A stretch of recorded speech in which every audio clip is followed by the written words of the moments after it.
Through the many theories about Anakin's birth, from the conception by midichlorians to the experiment of the Sith, one thing that cannot be disputed was the potential within Anakin.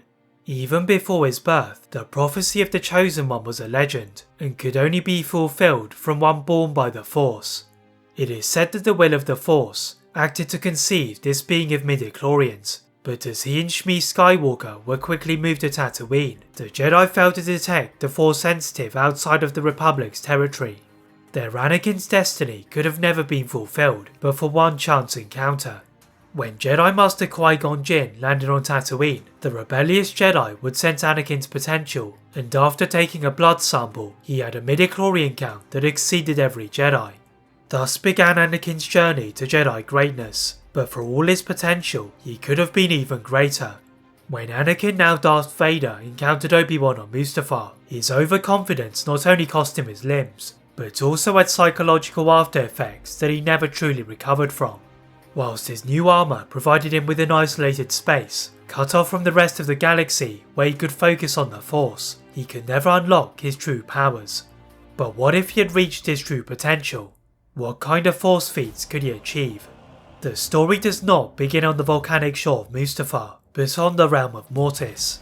As Anakin freed Ahsoka and Obi-Wan from the son and the daughter, their father declared Anakin to have passed the test to be the Chosen One and asked him to take his place.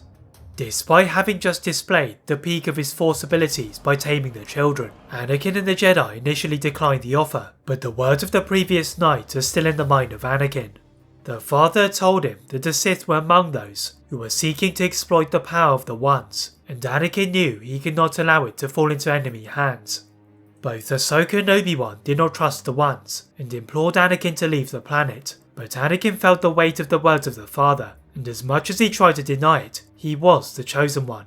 With Ahsoka and Obi-Wan still doubting Anakin's decision and the integrity of the Force wielders, they choose to keep watch from a vantage point above the monastery. Down on the platform below, the father was imparting into Anakin his knowledge to achieve true balance, and after clashing with the father, he found his teachings were much more suited to him than those taught under the Jedi Code.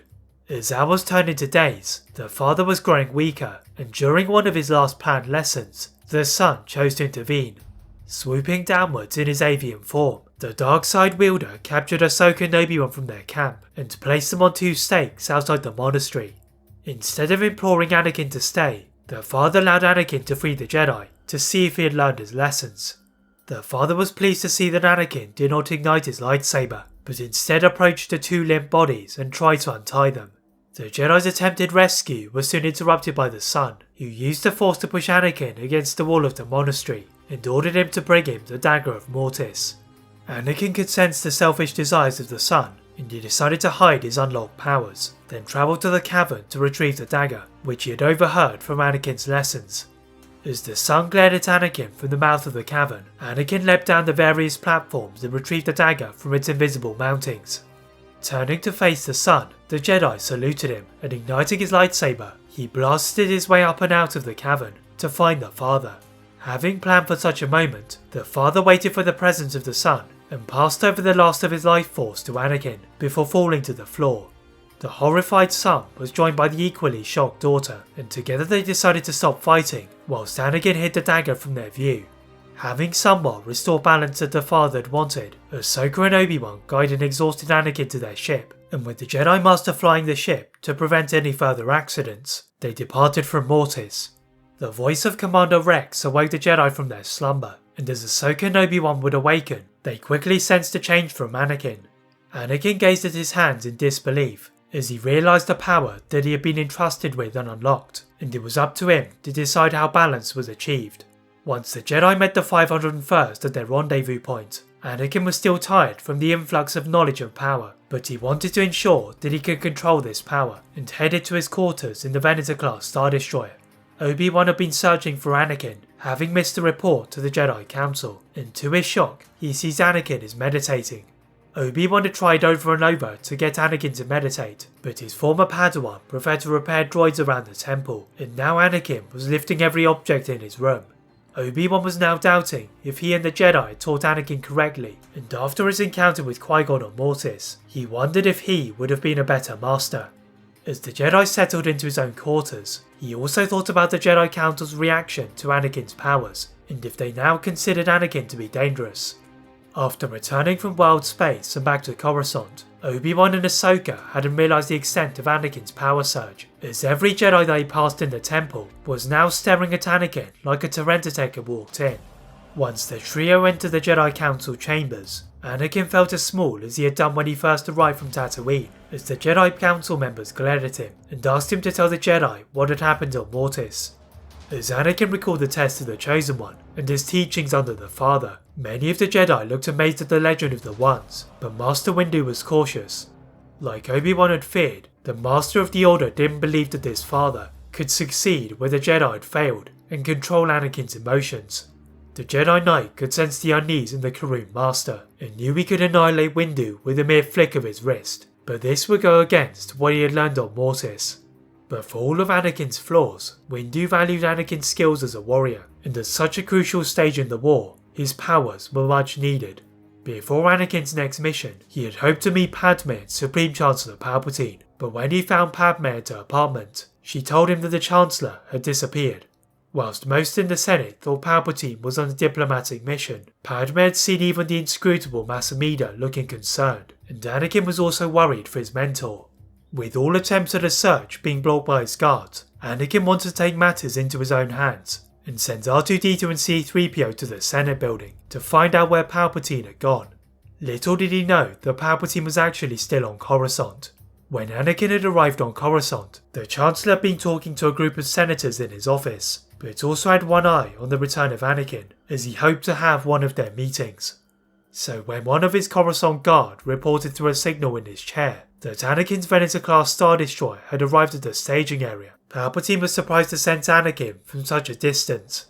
As he hid his reaction from the senators, the Sith silently ordered the Coruscant guard to keep track of the Jedi Knight, whilst he concluded the meeting.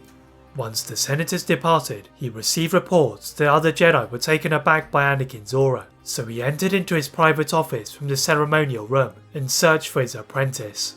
The hologram of Count Dooku bowed down to his master, projected from his castle in Sereno, and the Sith had also felt the disturbance in the Force. Sidious ordered Dooku to meet him on Coruscant, and in the meantime, Sidious departed for the Works District.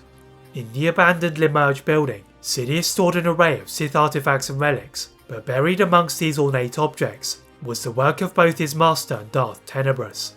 Having read about the Sith's notorious history of betrayals, Sidious not only wanted to become the final Sith, but also succeed where his master had failed.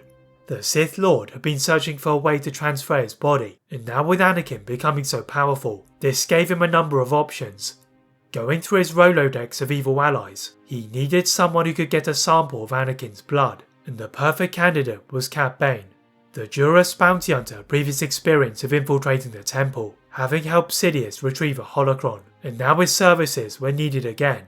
Once the Sith Lord reached out to Bane, the bounty hunter and his faithful droid Todo 360 were both skeptical about the mission, as the temple's security had been increased after their previous heist. But after insisting on doubling his credits for the mission, Bane would agree upon a deal. Rather than infiltrate the temple as Sidious suggested, Bane decided to lure the Jedi into the open, and upon arriving on Coruscant, in his starfighter known as the Xanadu's Blood, he dispatched a number of DRK-1 probe droids across the planet.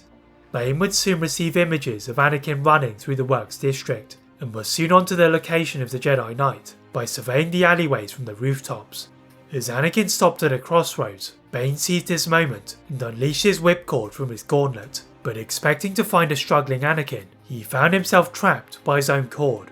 Bane found Anakin standing over him, and he realised that it had been a trap. As the 501st Legion took Bane to the Central Detention Centre, Sidious had seen the chase from the shadows, and having just witnessed a mere morsel of Anakin's new power, he would need to be more intelligent to secure the Chosen One.